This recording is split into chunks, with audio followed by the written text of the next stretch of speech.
Hi guys, I'm going to teach you how to make green beans for your Plecos, just like they come out the tin. So this way it's going to be way cheaper than stacking up on tons of those tins.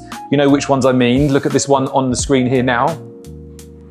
All right, there is a far cheaper and effective way to do it instead of spending £1 on something on every single can. I'll show you how to do it now. All right, we're going to be cooking them in the Instant Pot, which is this lovely beast down here. All right, so let's get started. So like I said before, there is no reason to be spending a fortune on these tins of, salt-free green beans. I just found it a really expensive way to do it. And this is the Instant Pot, pressure cooker. That's the pot we're going to be cooking them in. I mean, this will last you absolutely weeks. So the process is really easy.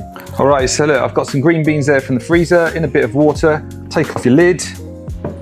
This one goes inside. Now there's a trick to this. For you don't know how to use an Instant Pot, is it can get confused and think you're in steaming mode. So ensure that you flick this switch there up, and always pull this off and give it a spin, because sometimes otherwise it can think it's in steaming mode and it won't actually pressure cook. All right, so you come in here, press that one, 14 minutes on high, and we hit start. And I'm gonna turn it not to keep warm. All right, so it'll just cool itself down, depressurize, and we'll be ready to give the green beans to the Plecos. They'll be perfect, just like inside the tin. Obviously, make sure you run them under the tap. So we'll have a look once they're done.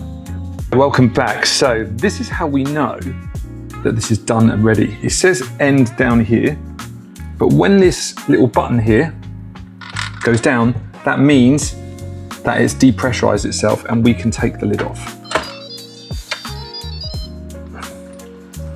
And there you go. As you can see by the color of the beans, they're that sort of not bright green. It means they've been cooked a lot. All right, so I'm going to get these out, get these into a sieve, and I'm going to show you the finished product.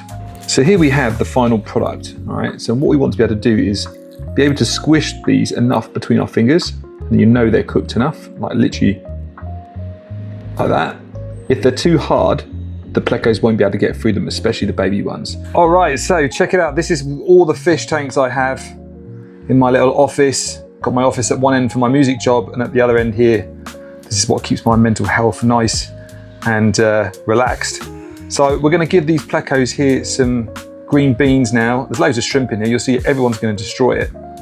And I'll just give it a few minutes so they can get on it, and then I'll show you some close-ups. Now, one thing I think which is really important is just try and not overfeed your fish, because then you'll be able to feed these regularly with other types of food in between. So for example, in this tank here, this is a breeding setup for my L5 19s, which are like a type of Ancistrus, Bristlenose, really cool ones. There's only 2 of them in here, and a load of shrimp. You can see that the babies are just hatched in here, literally just hatched today. And so I don't really want to overfeed this tank, so I'm only going to really put like this amount in here for this one. The adults will give them a go. She's just released her eggs, so she's definitely going to be needing to eat.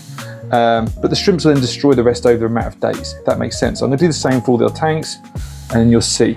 So here you can see the green dragons going for it, as well as some of their young, and the orange shrimp. This tank's full of lemons, some stir-by cories, and this one beauty common. And these ones are the Wabbermeisters. It's a Pleco, this albino one. Longfin super reds, enjoying their beans. Baby Plecos. They do not miss any of this. They get completely stuck in. If you want to condition your fish also, this works really, really well. Rio Paraguay, which is this one down here, and Longfin Bristlenose. Always a fan favourite. The Snow White Bristlenose, one of the best ones you can get out here. So that's the end of the video, guys. I hope you found this useful and realised that you don't need to spend all that money on all those tinned ones with, although they've got no salt in them, nor have the frozen ones. So this is a really cost-effective way to feed the Plecos on a regular basis. I just do it twice a week. Don't overdo it. Feed them a bit of flake food and spirulina flakes and stuff in between. Right, thanks for watching.